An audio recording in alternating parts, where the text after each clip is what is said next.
은혜 받으실 하나님 말씀은 구약성경 이사야 11장 1절부터 10절의 말씀이 됩니다. 구약성경 이사야 11장 1절부터 10절의 말씀이 됩니다. 제가 읽어드리도록 하겠습니다.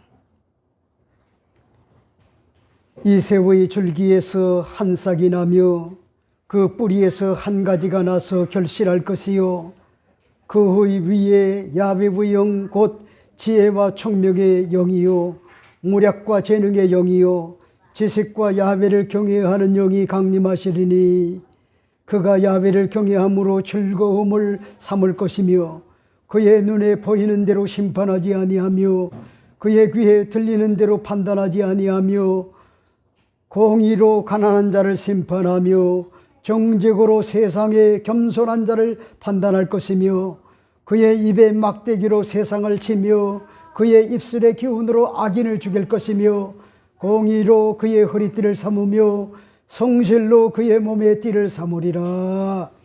그때에 이리가 어린 양과 함께 살며 표범이 어린 염소와 함께 누우며 송아지와 어린 사자와 살찐 짐승이 함께 있어 어린아이에게 끌리며 암소와 곰이 함께 먹으며 그것들의 새끼가 함께 엎드리며 사자가 소처럼 풀을 먹을 것이며 젖 먹는 아이가 독사의 구멍에서 장난치며 젖된 어린아이가 독사의 굴에 손을 넣을 것이라.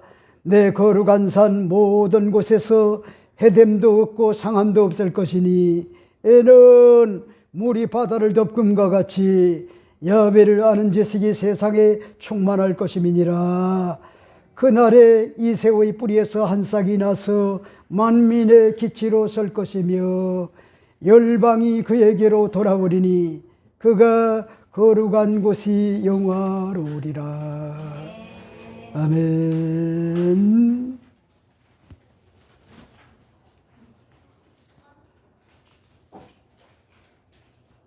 오늘 저는 여러분과 함께 이사야 11장 1절부터 10절의 말씀을 가지고 이 새우의 줄기에서 한 싹이 나며, 다시 말씀을 드린다면 성탄의 주인공을 기다리며, 이런 제목을 가지고 잠시 말씀을 나누고자 합니다. 우리 교회도 심리학 박사 한 사람이 있죠.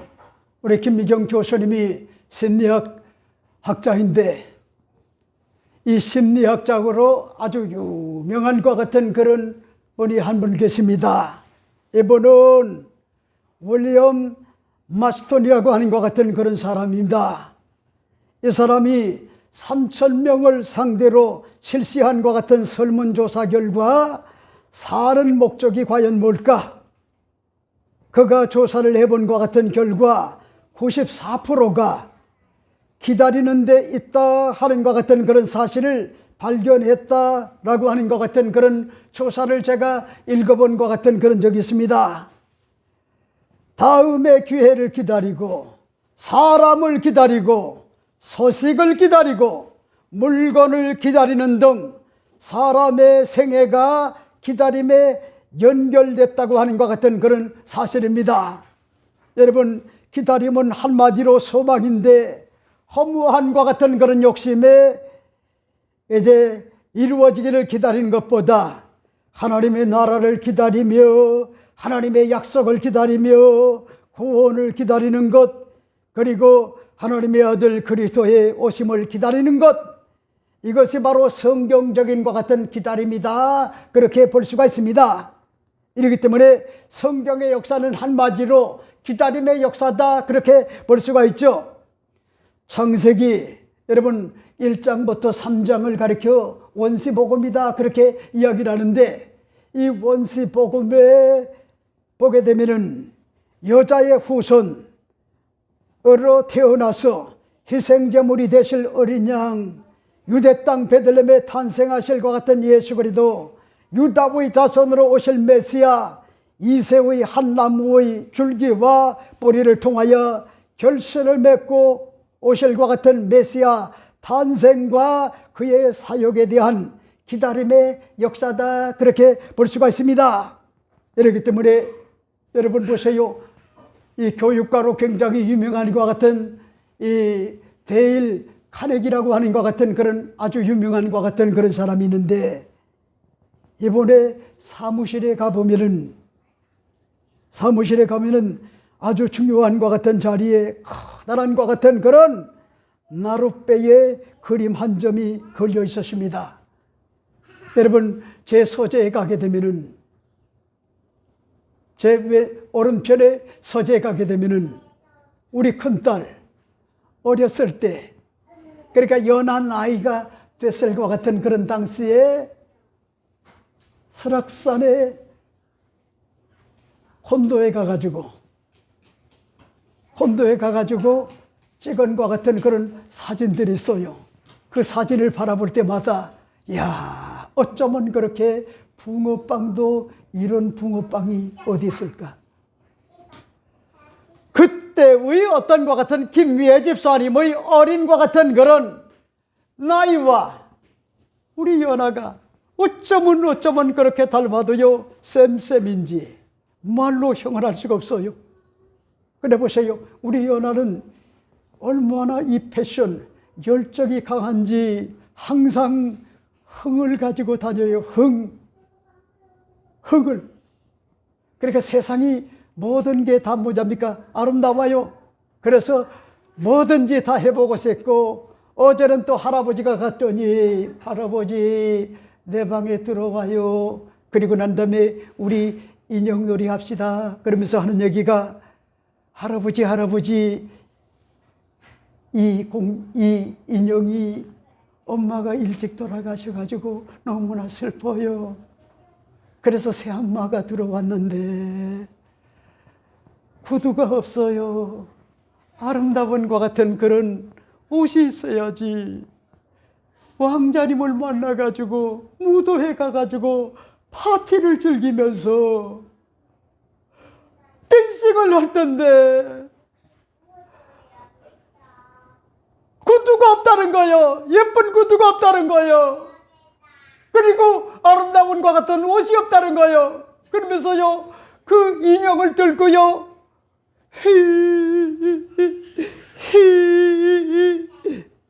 너 왜 그렇게 우니?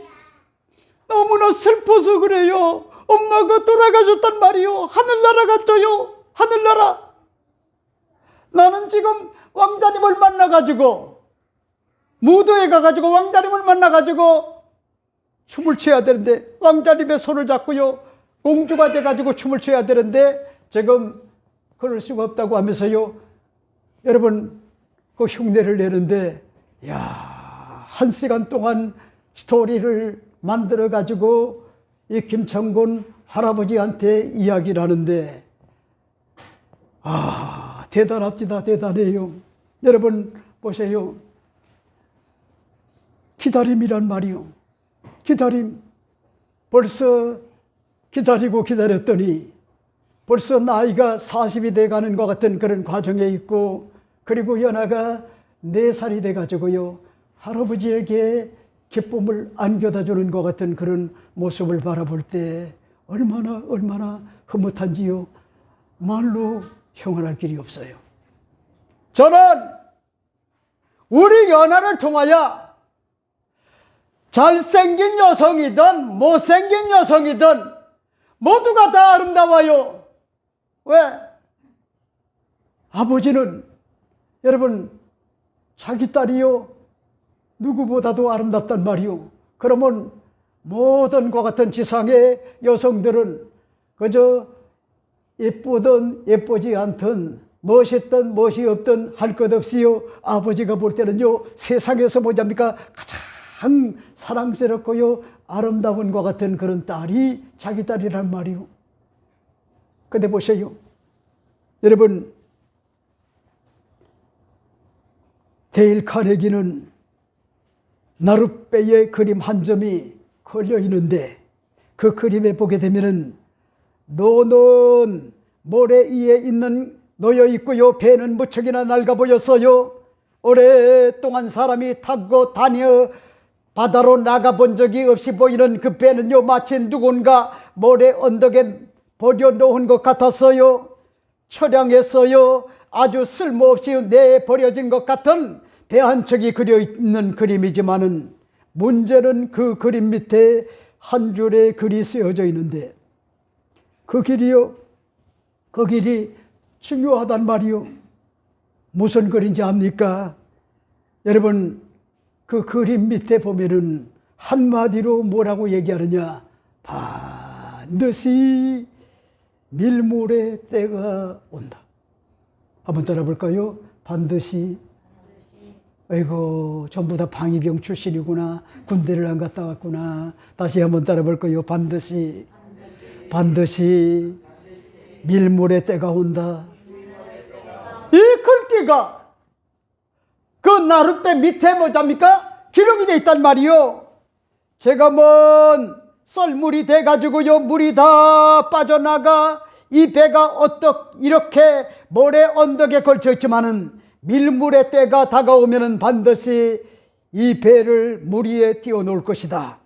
비록 낡은 것 같은 배지만은 반드시 쓸모있게 씌워질 때가 올 것이다. 썰물이 있는가 하면은 반드시 밀물도 있다. 다시 한번 따라 볼까요? 썰물도 있지만은 밀물도 있다. 그건 다시 말씀을 드린다면은 인생은 뭐냐니까? 썰물이 있을 때도 있지만은요, 밀물이 들어올 때도 있다는 거요. 이게 인생사라는 거요.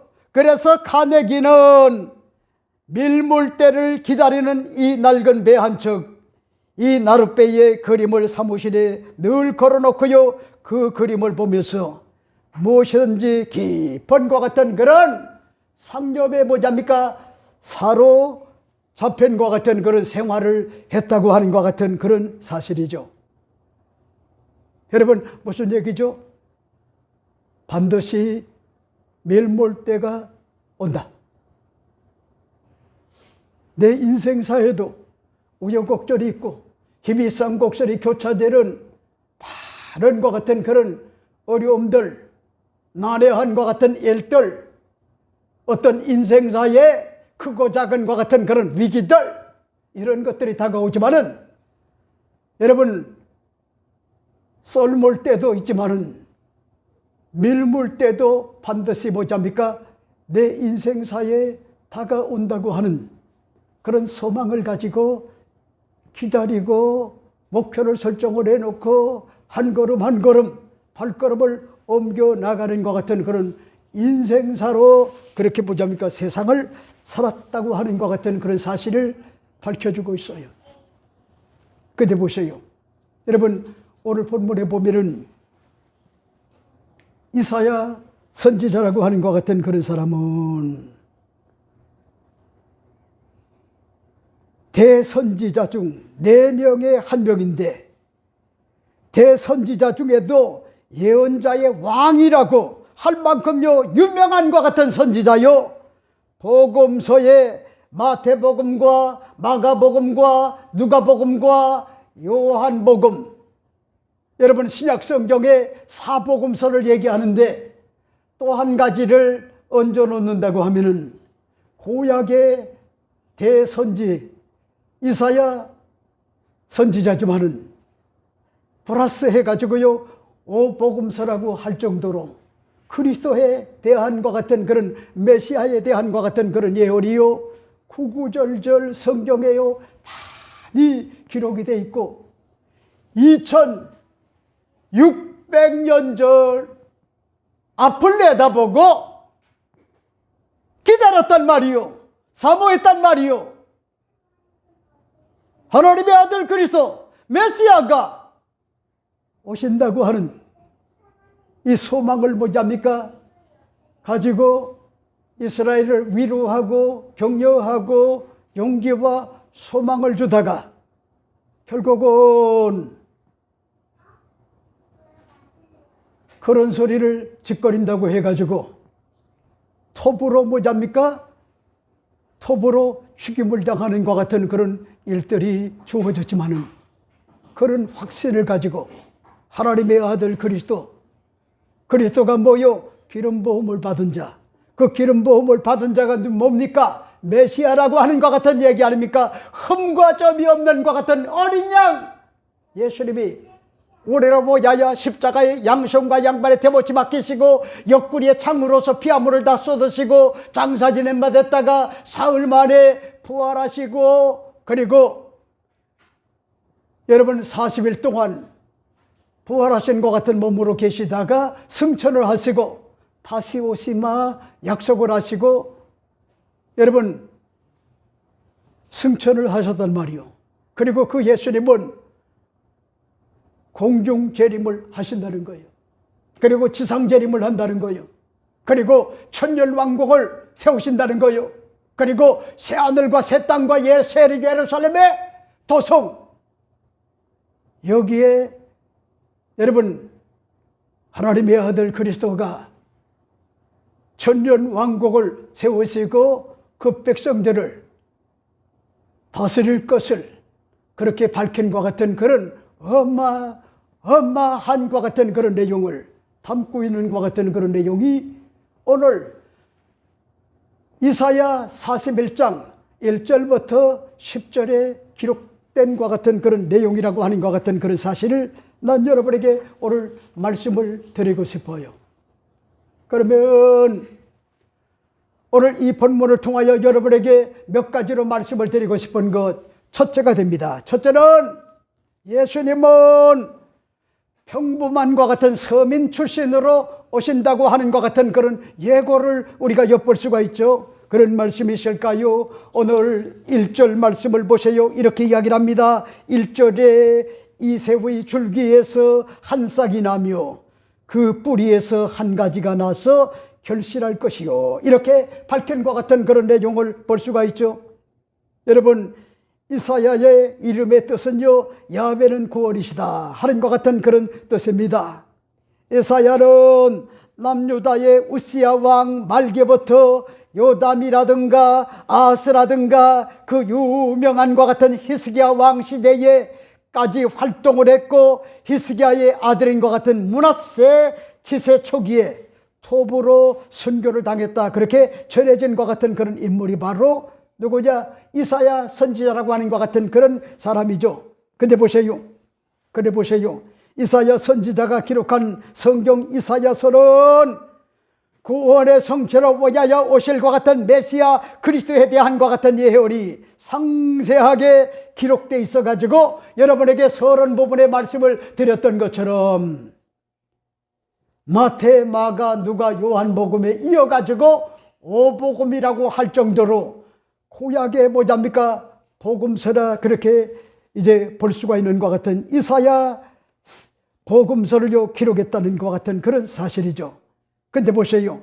이 이사야 복음의 핵심은 뭐잡니까? 오실 그리스도에 대한 것 같은 예언이라고 할 수가 있는데 왕이신 오실 그리스도에 대한 것 같은 예언이라 할 수가 있는데 왕이신 메시아에 대한 예언과 고난받는 것 같은 메시아에 대한 것 같은 예언으로 그렇게 구별이 되는데 여러분 이사야 선지자가 기록한 것 같은 그런 내용을 우리가 살펴보면은 동정녀 탄생할 것을요 이사야 7장 14절에 기록하고 있고 기름 부음을 받을 것을 이사야 11장 2절에 기록하고 있고 거친 돌 유대인들에게 배척을 당할 것을 밝혀주고 있고 고난받으실 것을 밝혀주고 있고 대속물로서의 희생자로 오실 것을 밝히고 있고 그리고 이방인들이 메시아를 받아들일 것을 밝히고 있고 메시아의 신성과 다윗의 왕위를 계승할 것과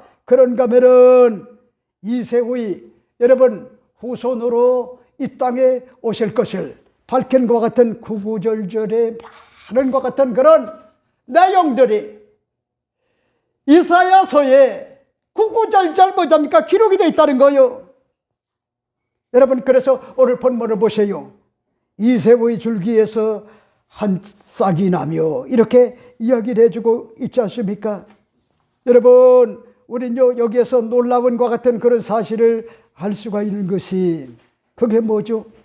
이 말씀은요, 예수님의 육신의 혈통을 가리키는 것 같은 내용인데 여러 가지 어떤 것 같은 깊은 것 같은 의미를 함축하고 있어요.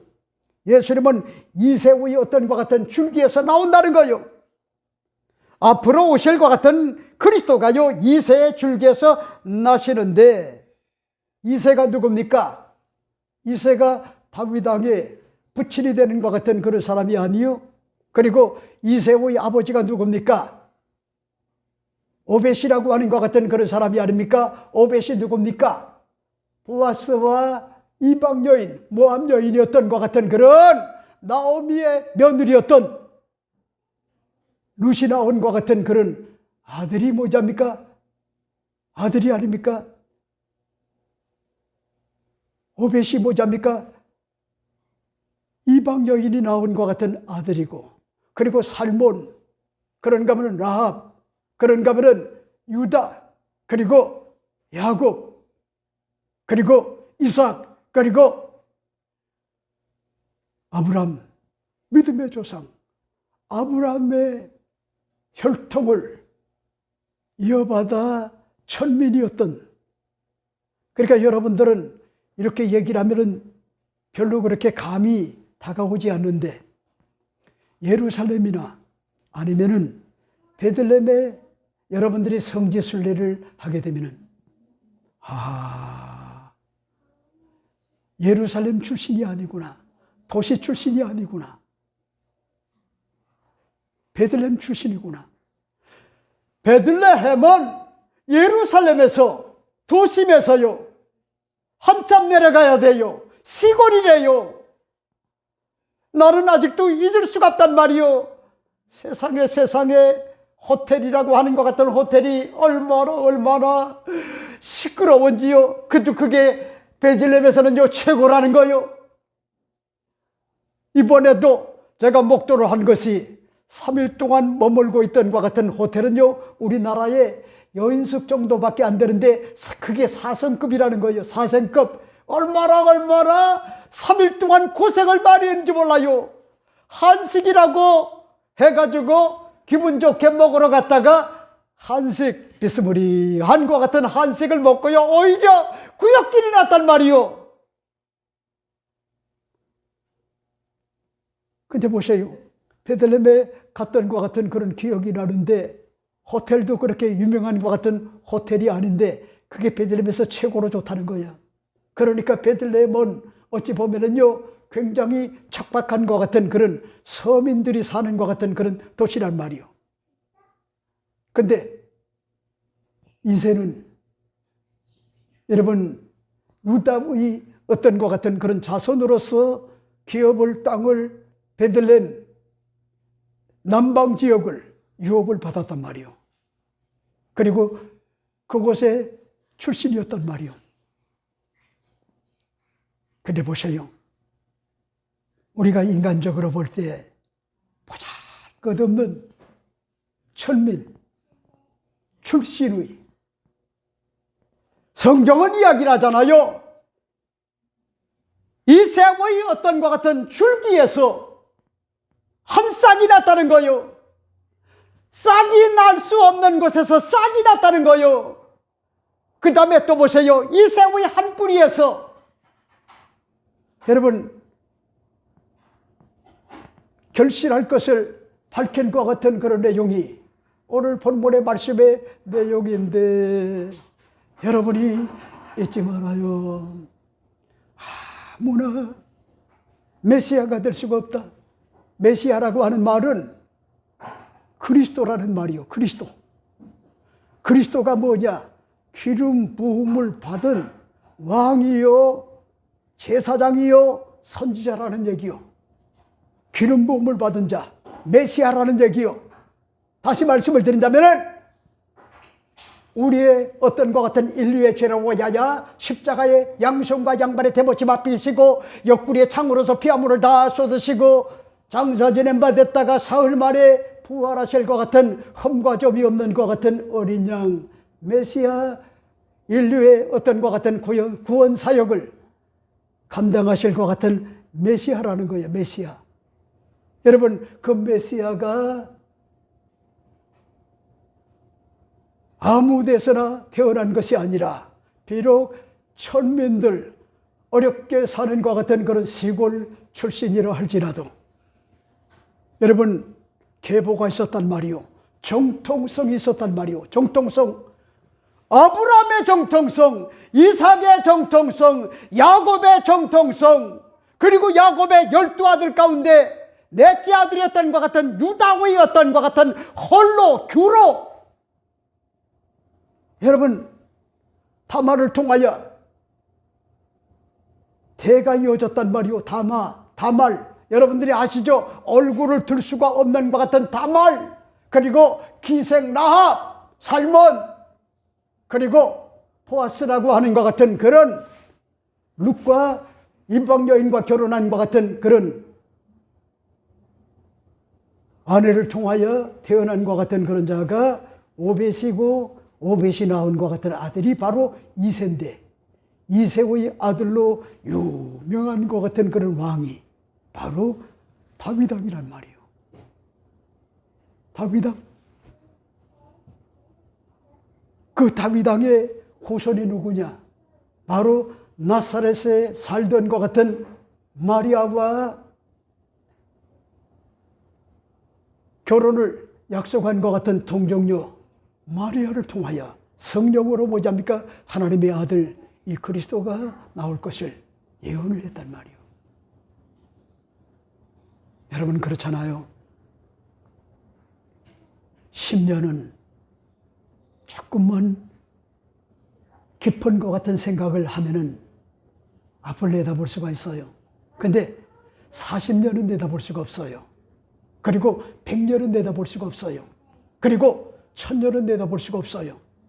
그리고 3000년은 내다볼 수가 없어요. 근데 보세요. 제가 이번에 성지를 갔더니 놀라운 것 같은 그런 사실은, 이번에는요, 여러 나라를 다녀오지 않았어요. 이태리만 중점적으로 다녀왔는데 저는요, 마지못해 우리 김 목사님이 힘들어 할까봐, 또 가방을, 여권을 잃어버릴까봐 걱정스러워가지고 빌 붙어가지고 제가 갔는데, 가는 곳곳마다 감동의 연속이었단 말이에요. 감동의 연속. 그러니까 첫 번째 갈 때가 다르고, 두 번째 갈 때가 다르고, 세 번째가 달라요. 갈 때마다 달라요. 그런데 제가 너무나 귀한 것을 깨달은 것이, 이 기독교 정신이라고 하는 것이 이렇게 위대하구나. 그러니까 봐요. 우리나라는 외국에서 여행을 오는 것 같은 그런 사람이 1년에 800만 정도지만은, 이태리는요, 1년에 얼마가 오는지 압니까? 4천만 명이 돈을 가지고 이태리를 여행을 한단 말이에요. 그러니까 어마어마하잖아요. 어마어마하지 않을 수밖에 없는 것이, 예를 들어서 얘기한다면은 베니스라고 하는 것 같은 영화제,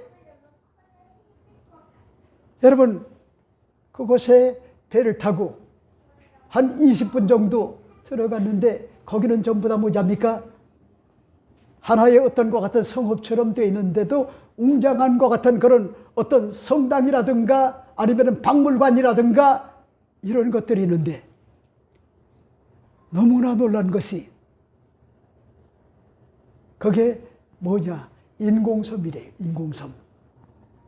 인간이 만든 거요. 정말 대단하지 않나요?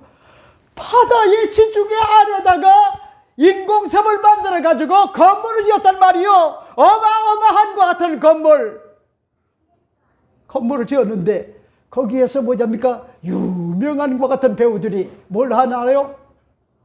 거기서 영화제를 하잖아요. 영화제. 안젤리나 같은 것 같은 그런 사람, 유명한 것 같은 그런 배우들, 이런 사람들이 영화제에 와가지고 레드카펫 여기를 걷잖아요. 근데 진짜 놀란 것이 뭔지 알아요? 그 인공섬을 가면은 운하가 있고 소운하가 있고 대운하가 있고 그 다음에 콘돌리우스가 있는데 조그마한 것 같은 요 정도의 어떤 것 같은 그런 배인데 그 배 하나 만드는데 1억이 들고 그리고 그 배를 관리하는 것 같은 그런 사람이 연봉이 얼마냐면은 5억이래요. 대단하죠? 그죠? 근데 더 놀라운 거는 그 인공섬을 뭘로 만든지 압니까? 놀라지 마세요. 예루살렘의 성전을 짓는 것 같은 일에 레바논의 백향목을 잘라가지고 예루살렘 성당을, 아니 예루살렘 성전을 솔로몬이 지었단 말이요. 근데 보세요. 그 백향목을 잘라가지고 뭘 한답니까? 기둥을 삼았어요. 인공섬에. 어마어마한 것 같은 인공섬에 그걸 어떻게 가져왔는지, 그리고 그걸 심게 되면은요, 그저 한 50년, 100년만 되면은요, 다 썩어져야 되는데, 이번에 제가 발견한 게 뭔지 알아요? 그 백향목은 썩지 않아요. 바닷물에도 썩지 않는단 말이요. 그게 기둥이 돼가지고요, 인공섬을요, 어마어마한 것 같은 그런 베니스에 뭐잡니까? 그 건물을 지은 거예요. 대단해요, 대단해. 강교순 권사님은 30대 거길 다녀오셨다는 거예요. 아마 거기 다녀보신 적이 있는지 잘 모르겠어요. 내가 이번에 가보고요, 너무나 놀랬단 말이에요. 야, 백향목이 안 썩는 걸 어떻게 알았을까? 이스라엘 오해 레바논에서 그걸 잘라가지고 어떻게 운반을 했을까? 어떻게 이 마른 곳에요 말뚝을 받아가지고 거기다가 건물을 지을 수가 있었을까? 이게 정말요 신기한 것 같은 그런 모습이 아닐 수가 없었단 말이에요. 그러니까 제가 여러분에게 말씀을 드리고 싶은 것이, 여러분, 로마는요 하루아침에 만들어진 것이 아니요. 로마는, 그리고 그들이 부를 축적을 했을 때 그것으로 족한 것이 아니고 문화사업을 했단 말이요. 그래서 후손들이, 여러분, 그 여행객들이 돈을 내는 것만 가지고도요, 그 국가는요 부자로 살 수 있는 것 같은 그런 토대가 됐단 말이요.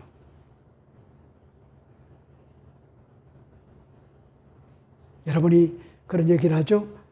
목사님, 대한민국은 불교가 강세가 아닙니까? 맞아요. 불교가 강세래요. 불교는 전 세계 불교 신도가 얼마인지 알아요? 2억밖에 안 돼요. 그거 아세요? 기독교는 얼마인지 알아요? 캐톨릭하고 개신교하고 합하게 되면 16억이 넘어요. 이슬람보다도 더 많아요. 놀랍지 않나요? 그러니까 여러분, 성지를 가게 되면은 이 기독교 문화가 박스로마, 로마는 하루아침에 이루어진 것이 아니고, 또 모든 것 같은 길은 로마로 통한다고 하는 것 같은 그런 말처럼 길이 얼마나 몇천 년 전에 그걸 닦아놨는데 정말 대단해요, 대단해. 그래도 이 김창곤 목사가 거기에 버림받지 않고 지금요 다시 돌아와가지고 주일 강단을 쓰잖아요. 가이드가 뭔 얘기하는지 압니까? 여러분 가운데 미워서 죽겠는 것 같은 그런 사람을 같이 열차를 타는 것 같은 그런 시간이 있는데 잠들게 하라는 거야. 그런 사람을. 그래가지고 20분 만에 내려야 되는데 살짝 내리게 되면은 그 사람은요 영국까지 간다는 거야. 영국까지. 코를 걸면서 간다는 거야. 그게 이제 끝장이 된다는 거야. 근데 여러분들은 이 얘기를 해도 모르게 감이 없네. 아니 이태리에서 영국까지 얼마나 멀어요. 기차를 타고요. 계속해서 올라간단 말이요. 그러면 이제 끝이 난다는 거예요. 그래서 우리 김미경 시장이 혹여 이 김장훈 목사를 재워놓고 난 다음에 자기만 살짝 내릴까봐 내가 얼마나 걱정을 많이 했는지 몰라요. 그래도 살아남아 온 거예요. 참 정말요. 장관이 뛰다 장관. 여러분, 이사야 선지자는 2600년 전 앞을 뭐잡니까? 내다보고 하나님의 아들 그리스도가 유대 땅 베들레헴에 이세의 어떤 과 같은 그런 자손으로 이 지상에 오실 것을 내다봤다고 하는 것 같은 그런 사실이 오늘 본문이 밝혀주는 것 같은 그런 내용이죠. 자, 그 다음에 두 번째는 뭘까? 두 번째 여러분에게 말씀을 드리고 싶은 것이 오늘 본문을 여러분이 잘 보세요. 이렇게 이야기를 해주고 있지 않습니까? 예수님은 철저하게 위로부터 성령의 능력을 덧입으시고 미션을 감당하실 것을 예고한 것 같은 그런 내용을 볼 수가 있죠. 그런 말씀이 있을까요? 오늘 본문을 여러분이 잘 보세요. 2절은 이렇게 이야기를 합니다. 그의 위에 야훼의 영 곧 지혜의 총명의 영이요 모략과 재능의 영이요 지식과 야훼를 경외하는 영이 강림하시리니, 이렇게 이야기를 해주고 있죠. 여러분, 무슨 얘기죠? 무슨 얘기입니까?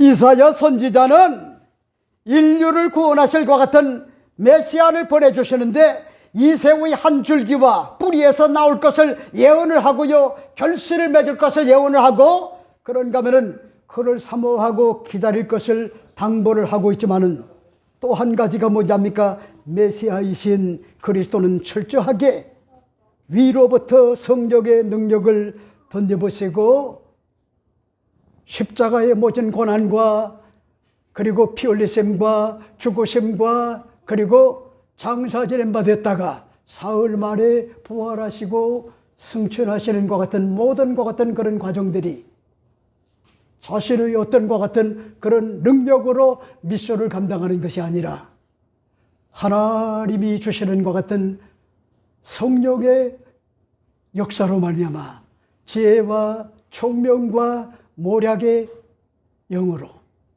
함께 하실 것을 밝힌 것 같은 그런 내용이 오늘 본문의 말씀의 내용이라고 하는 것 같은 그런 사실이죠. 여러분, 이게 주는 것 같은 그런 의미가 뭐죠? 예수님은 독불장군이 아니었구나.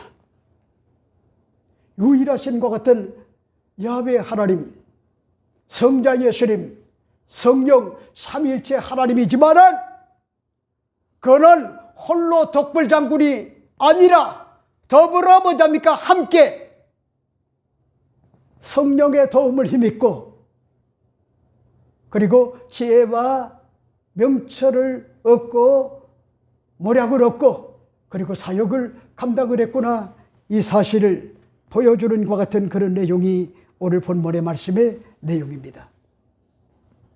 그래 보세요. 제가 이번에 정말 좋은 것 같은 그런 가이드를 만나는데, 이번은 한국 사람인데 스페인어를 전공을 했던 것 같은 그런 사람인데 세계의 어떤 것 같은 역사를 기독교적 어떤 것 같은 시각을 가지고요 전부 다 섭렵을 다 했어요. 다 꿰뚫고 있어요. 정말 대단한 것 같은 그런 가이드를 만났단 말이요. 역사를 관통을 해요. 그것도 뭐잡니까? 기독교적 어떤 것 같은 그런 시각을 가지고요 설명을 해주는데 막힘이 없어요. 막힘. 그러면서도요 그분이 하는 얘기가 대한민국은 너무나 뭐잡니까? 우물 아래 개구리라는 거예요. 그리고 대통령을 비롯하여 국가를 뭐잡니까? 지도하는 것 같은 지도자들이 근시안적이라는 거예요. AI 시대, 4차 산업혁명 시대에 역사의식이 있어야 되는데 앞을 내다보는 것 같은 그런 해함을 가지고요 AI의 종처럼 뭐잡니까 끌려가는 것 같은 인생이 아니라 AI를 끌고 가는 것 같은 그런 주도적 어떤 것 같은 그런 인물이 되어야 되는데 지금 대한민국의 지도자들은요 근시안적이라는 거요. 근시안적. 앞을 내다보지 못한다는 거요. 협소하다는 거요. 국제 정세가요 어떻게 돌아가는지 그런 것들을 읽고 거기에 뭐잡니까 대안을 가지고 앞을 향하여 미래의 어떤 것 같은 먹거리를 만들어 가야 되는 것 같은 그런 상황인데 지금 대한민국의 지도자들은 너무나 협소하다는 거예요. 외골수라는 거예요. 역사의식이 없다는 거예요. 한마디로 근시안이라는 거예요. 독불장군이라는 거예요. 지금 세계는 뭐잡니까 미쳐 지금 가고 있는데 광속으로 나가고 있는데 대한민국은 우물 안에 개구리라는 거예요. 그래서 한다는 것 같은 그런 것들이 결국은 뭐냐면은 여러분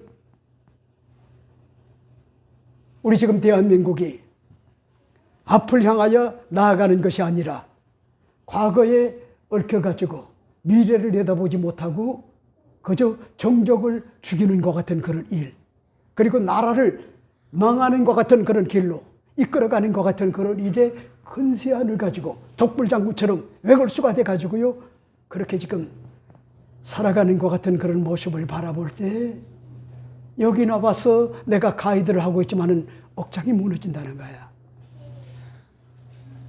그러면서 그분이 하는 얘기가 제가 나이가 제일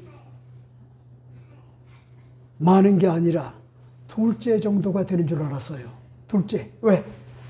나보다 큰형님 같은 영감님이 아들과 그러니까 우리 김현우 집사님 같은 것 같은 그런 아들을 데리고 같이 왔는데 이 남자는 묘한 게 있어요. 묘한 게. 남자들 세계는. 네? 그래서 제가 이제 그분에게 정중하게 어디서 오셨냐고 네? 참 아들하고 이렇게 오신 거 참 잘하셨다고 그렇게 이야기를 하다 보니까 이 친구가 나보다 한 5살 정도 더 많은 줄 그렇게 알았는데 이분이 어르신이 된 지 1년도 안 됐다는 거예요. 오래됐다는 거예요. 그러니까 저의 나이에 비해 가지고 5살 정도는 어린 거야. 그러니까 이제 그 다음서부터 제가 서열 정리를 끝냈어요. 서열 정리.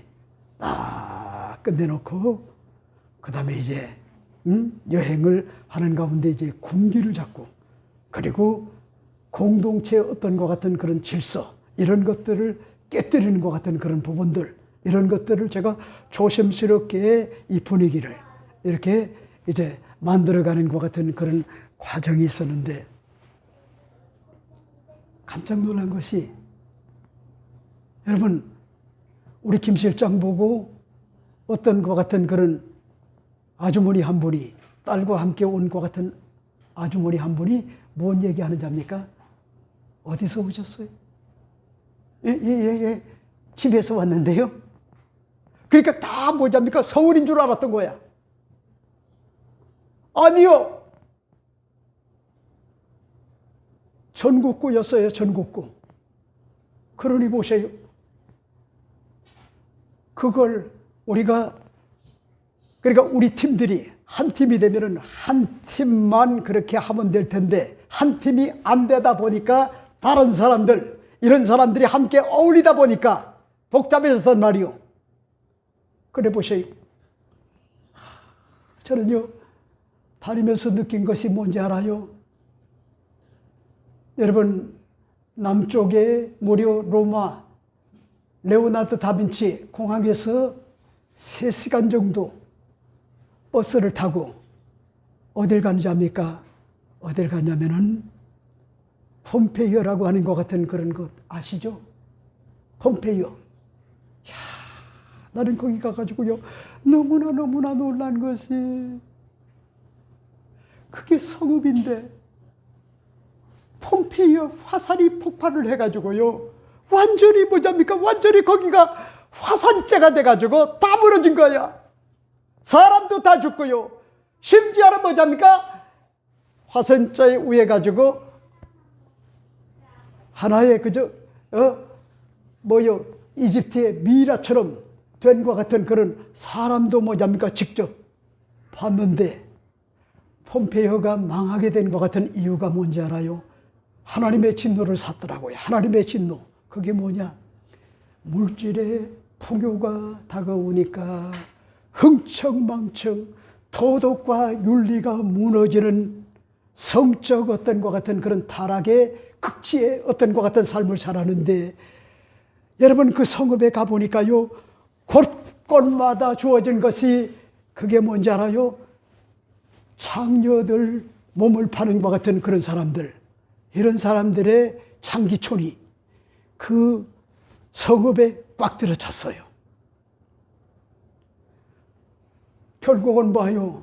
하나님이 참다가 결국은 화산이 폭발해가지고, 여러분 거기가 다 뭐잡니까? 그냥 박살이 난 건 아니요. 그게 그대로 역사적으로 보존이 되어 있단 말이요. 거기서 느낀 게 뭔지 알아요? 물질의 풍요가 다가오게 되면 영적으로 맛을 잃는구나. 여러분이 이거 잊지 말아요. 그러니까 여러분들이 좋은 것 같은 그런 조건 속에서요, 물질의 풍요를 누리고 산다고 하면은 하나님 앞에 감사를 해야 돼요. 그리고 근신하여 깨어서 도덕과 윤리가 서는 것 같은 그런 삶을 살지 못하고 그저 도덕불감증에 걸려가지고 성적으로 타락한 것 같은 그런 삶을 살게 되면은 오늘날도 뭐잡니까?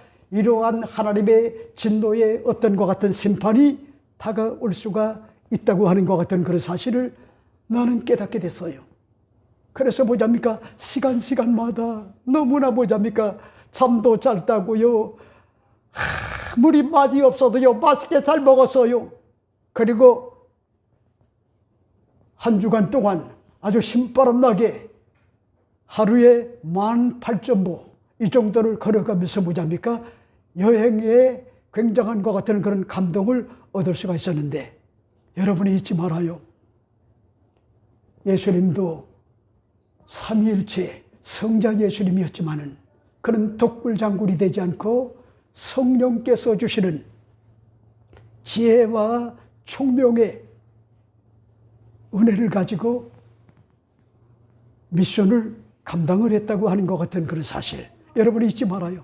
내 어떤 것 같은 그런 혐오로만 신앙생활 하려고 하면요, 반드시 무너져요. 성령 충만해야 돼요. 위로부터 나리는 것 같은 성령의 충만함, 이게 없다고 하면은 그 사람은요, 종교인은 될 수가 있어도 신앙인은 될 수가 없단 말이요. 신앙인. 이렇기 때문에 이 사실을 저는 처절하게 이번에 느끼게 됐다.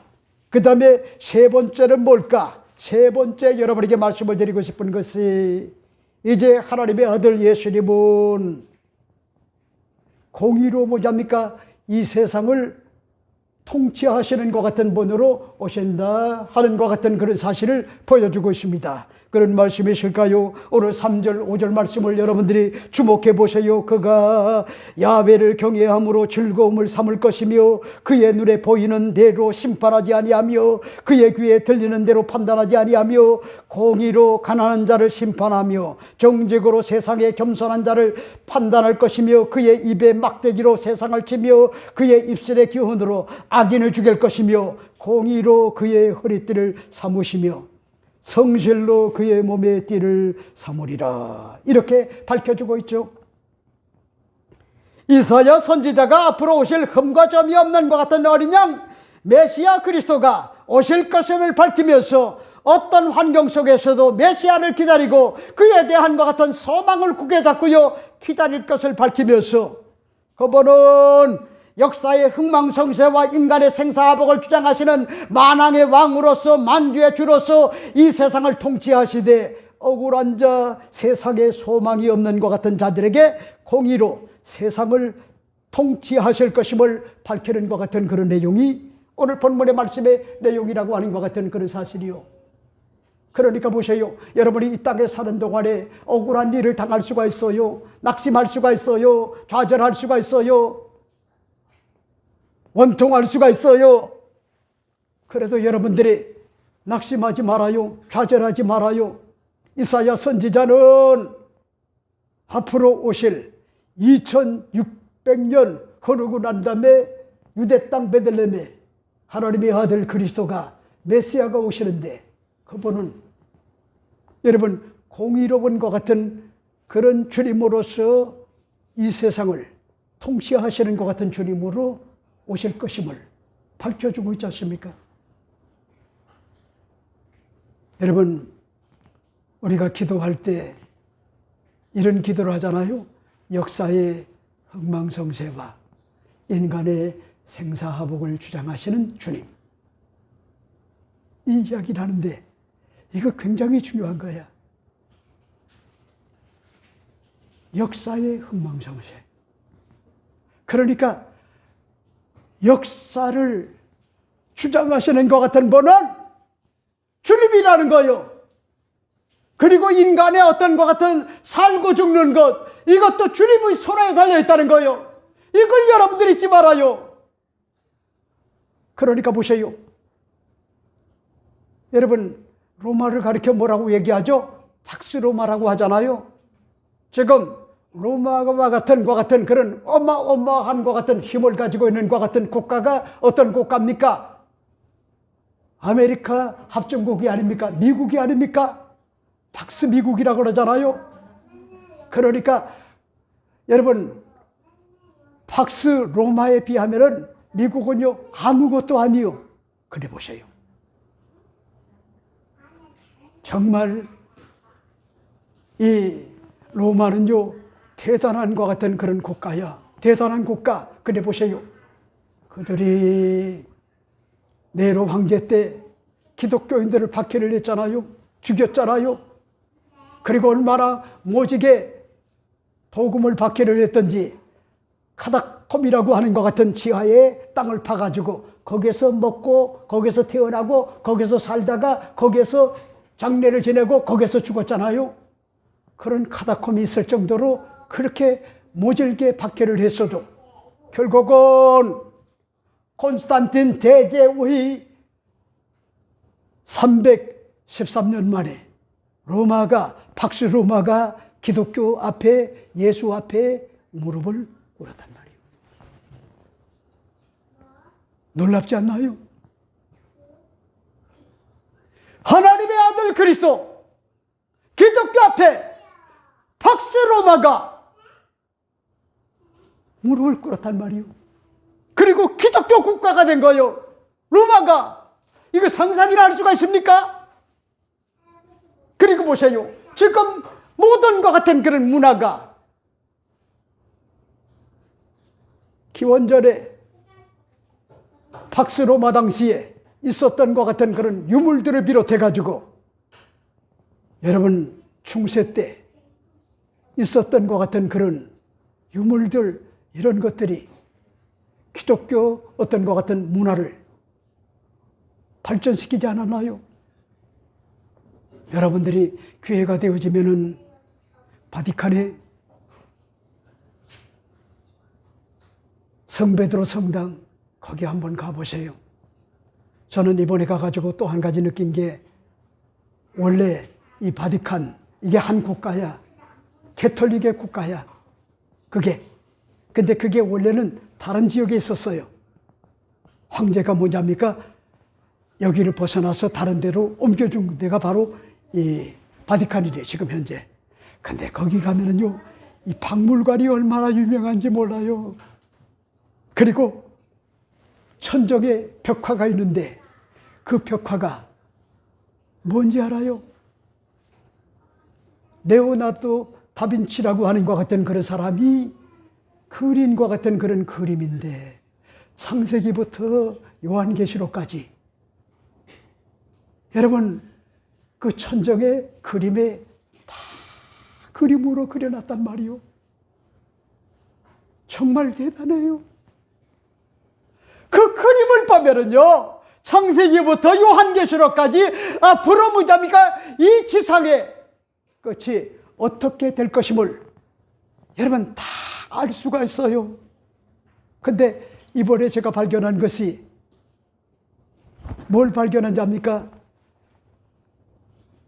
메르치라고 하는 것 같은 그런 부자, 노블리스 오블리제, 이거를 실천한 것 같은 그런 사람이 바로 그 사람인데, 그 사람에 의해 가지고 갈릴레오도 탄생이 되고 단테라고 하는 것 같은 그런 유명한 것 같은 그런 사람도 나오게 되고, 그리고요 레오나르도 다빈치라고 하는 것 같은 그런 개성이 강한 것 같은 그런 사람이 나와 가지고 그 사람들을 키웠단 말이에요. 누가?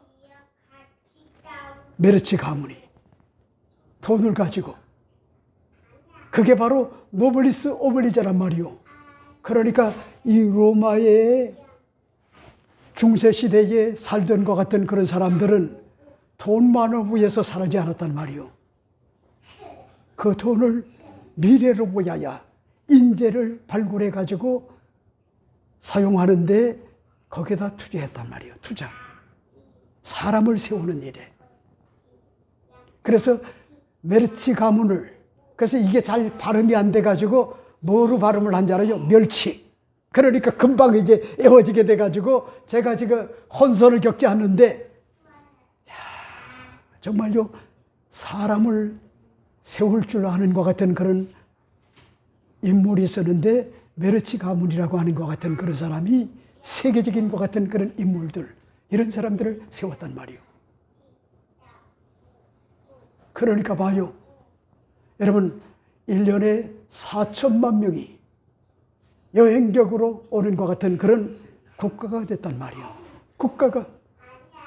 그리고 우리가 긍지와 자부심을 가질 수가 있는 것이 기독교 문화를 창달한 것 같은 그런 것이 바로 이 이집트가 아니라 바로 이탈리아, 로마구나. 이런 것들을요 보면서요 굉장한 것 같은 그런 감동을 얻을 수가 있었는데, 여러분들이 잊지 말아요. 하나님의 아들 그리스도는 누가 뭐라고 해도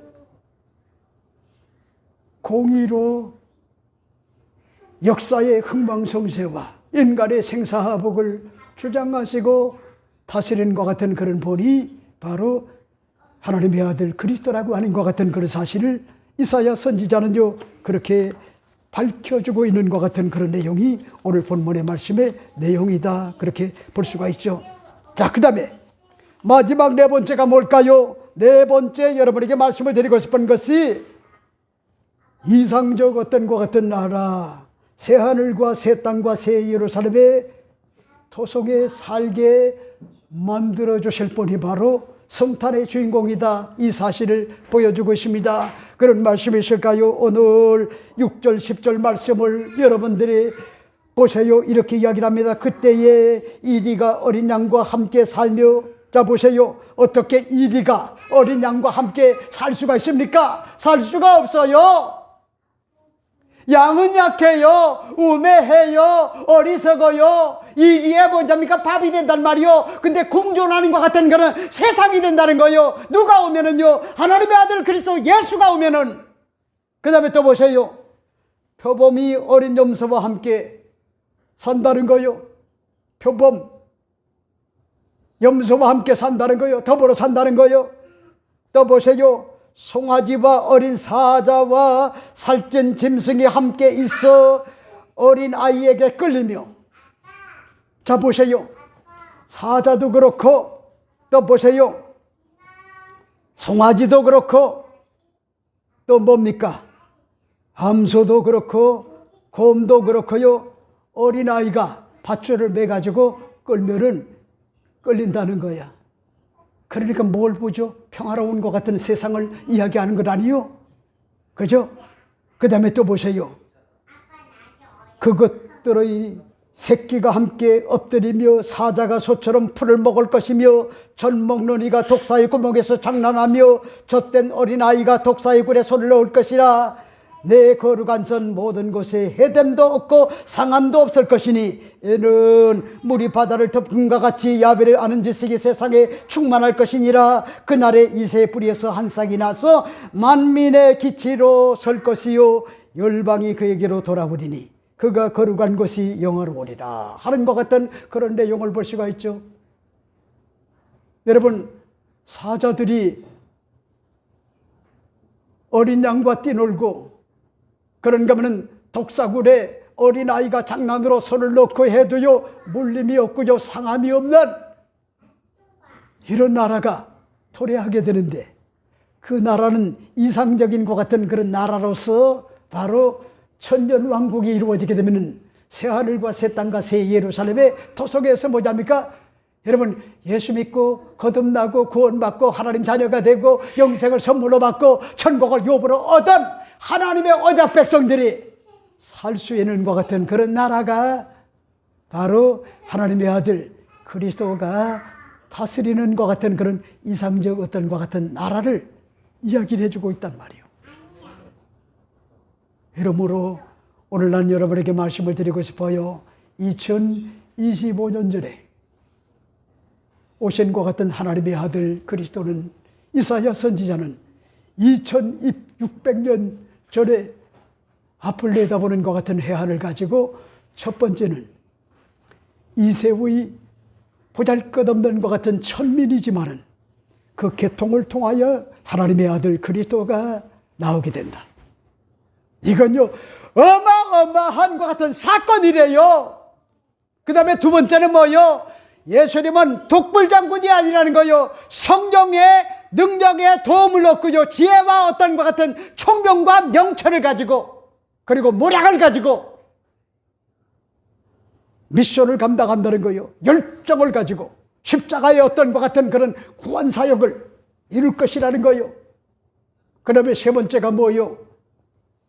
공의로운 것 같은 그런 세상을 펼쳐나간다는 거예요.